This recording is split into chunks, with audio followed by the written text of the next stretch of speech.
घुटनों का दर्द, कमर का दर्द, और डॉक्टर साहब, डॉक्टर जैन, क्या क्या ऐसी चीज़ें होती हैं जिसकी वजह से जो ख़वातीन आपके पास आती हैं और आप हमें बता सकें? बिल्कुल, it's a very good topic for general public awareness के लिए। अब देखें, अगर आप देखें तो ये घुटने का जो दर्द है ये सिर्फ ख़वातीन में नहीं, हाँ जी, बल्कि मर्द हजरात में भी अब ये आना शुरू हो अच्छा, गया। बिल्कुल। हाँ, बिल्कुल। अब ये है कि औरतें ज़्यादा इफेक्ट होती हैं इसमें बनस्बत मर्दों से।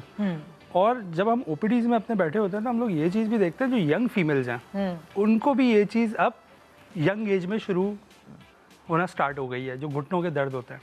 अच्छा, पहले तो आपको ये समझना पड़ेगा एक्चुअली बीमारी है क्या, ये होता क्या है। ठीक है ना, मेडिकल टर्म में हम इसको कहते हैं आर्थराइटिस। अब आर्थराइटिस की बहुत सारी टाइप्स होती हैं। इन्फ्लेमेशन की वजह से हो सकता है, कुछ सोजिश की वजह से, चोट लगने के बाद जॉइंट में आर्थराइटिस डेवलप हो जाए, या जो मोस्ट कॉमन है जैसे हमारे पाकिस्तान में भी और दुनिया भर में भी, वो होता है ऑस्टियो आर्थराइटिस। अब ऑस्टियो आर्थराइटिस क्या होता है कि अल्लाह ताला ने एक जो आपकी हड्डी होती है उसके आखिर के अंदर एक चिकनी हड्डी और एक नरम हड्डी बनाई हुई होती है, अच्छा, जो जोड़ों के बीच में होती है। अब उसके ऊपर आपकी जो हड्डी है वो स्लाइड करती है, तो वेयर एंड टेयर के साथ विद द टाइम अगर उसके ऊपर ज़्यादा प्रेशर आता है या कोई और इसके अंदर कोई इन्फेक्शन होता है, प्रॉब्लम होती है, तो क्या होता है, ये घिसना शुरू होती हैं। और ये घिसते घिसते जो चिकनी हड्डी होती है ये पतली होना शुरू हो जाती है, पेन करती है, और इवेंचुअली लास्ट स्टेज के अंदर जो है वो जाके बिल्कुल डिस्ट्रक्शन की तरफ चली जाती है। अब इसमें क्या होता है कि जो आपकी जो हार्ट बोन है उसके नीचे वो आपस में रगड़ती हैं। अब वो आपस में रगड़ेंगी तो क्या होगा, आपको पेन होगा, क्योंकि जो बोन है वो एक लिविंग टिश्यू है, उसके पास भी आप पेन रिसेप्टर्स होते हैं उसके अंदर। तो जब वो रगड़ खाती है आपस में तो ये आपके पास पेन आना शुरू हो जाता है। अब देखें, इसमें आपने क्या करना है, या तो ये है कि जब ये हो तो आप इसका इलाज करें, या आप ऐसे प्रिकॉशंस लें कि आप उस तक पहुँचे ही ना। क्या प्रिकॉशंस होंगे? बिल्कुल, आप उसके ऑनसेट को डिले करें। यूजुअली ये जेनेटिक भी होता है, जैसे आपके माँ बाप को है जोड़ों में दर्द तो आपको भी हो सकता है, तो उसमें आपने ज़्यादा एहतियात करनी है और जैसे प्रिकॉशन मुझे है ये प्रॉब्लम, हाँ, तो ये वाली जो आप कह रहे हैं ना कि घिस जाती है, मुझे इनिशियल स्टेज है, और जबकि मेरा वजन कभी भी ज़्यादा नहीं रहा, मगर मैंने जब एक्सरसाइज की और कार्डियो किया तो मुझे उस वक्त पता चला कि मेरे साथ ये प्रॉब्लम है, क्योंकि मेरे घुटने मुड़ना ख़त्म हो गए। लाइक मैं सीढ़ियाँ चढ़ तो सकती थी, उतर नहीं सकती थी। अब देखिए, इसमें ये क्या होता है मैं आपको बताऊँ। इसको जो प्रिवेंट करने का जो तरीका है, it begins from the very beginning. Very young age से ये चीज़ शुरू आपने करनी होती है, इसकी तैयारी जो होती है।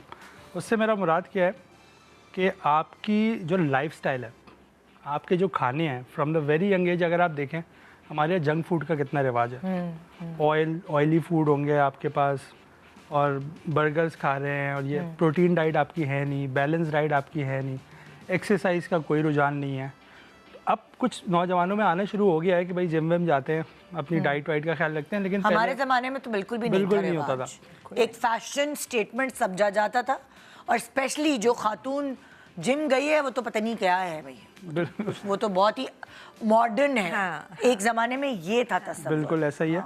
तो उसके अंदर बैलेंस डाइट, बैलेंस न्यूट्रिशन जो होते हैं, जैसे कैल्शियम का इंटेक, आपके विटामिन डी का intake, Within 20 years of the initial life, 80% of the calcium जो आपके स्टोर्स होते हैं बोन के अंदर वो जमा हो जाते हैं, जो आपके फ्यूचर में काम आते हैं।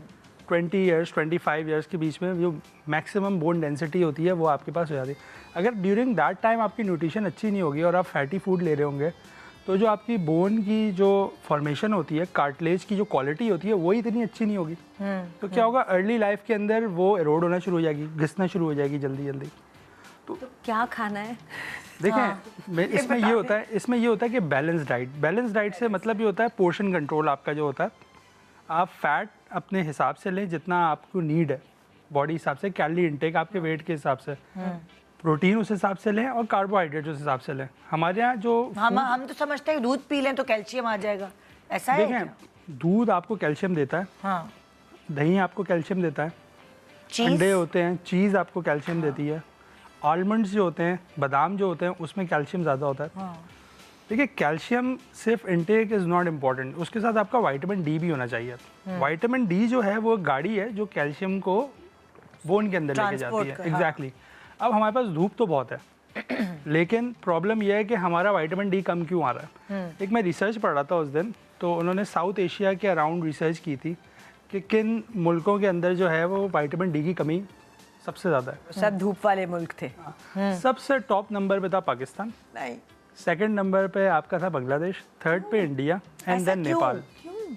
अब देखिए इसके अंदर ये है कि अगर आप नोट करें तो हमारी ख़वातीन जो होती हैं वो कवर्ड होती हैं कल्चरली, तो जो डायरेक्ट जो धूप पड़ती है स्किन के ऊपर वो इतनी नहीं पड़ती उन लोगों को। तो सनस्क्रीन तो हर वक्त लगाना पड़ता है। कमरे में से भी निकल के अगर आप बाहर लाउंज में जा रहे हैं या चूल्हे के पास जा रहे हैं तो इतनी यूवी तो है हमारे पास, तो हमें सन क्यों नहीं मिलता? मैं आपको बता रहा हूँ, आपको डायरेक्ट सनलाइट जी। इसमें एक चीज़ ये भी बचपन से हम ये सुनते हैं ना, ज़्यादा धूप में मत जाओ, रंग काला हो जाएगा। ऐसा ही है, मैं वही पॉइंट बहुत ज़्यादा इफेक्ट करता है चीज़। वही पॉइंट लाना चाहिए था। अगर फीमेल जाती भी है धूप में तो वो टैन की वजह से सन टैन हो जाएगा, तो जल्दी से कहीं साए में चले जाएं, कुछ हो जाए। अच्छा, इसका जो बेस्ट मैं तरीका बताता हूँ अपने पेशेंट्स को, ये है कि आप सुबह की धूप लें, 10 बजे से पहले की हो और 3 या 4 बजे के बाद वाली जो धूप होती है, आप उसके अंदर 20 to 30 मिनट्स तक बैठें, क्योंकि अल्लाह ताला ने एक निज़ाम बनाया कि जब जितना आपकी जो धूप है डायरेक्ट सनलाइट आपकी स्किन के ऊपर जब कांटेक्ट में आती है तो स्किन के अंदर अल्लाह ताला ने निज़ाम बनाया कि वो विटामिन डी की फॉर्मेशन कराता है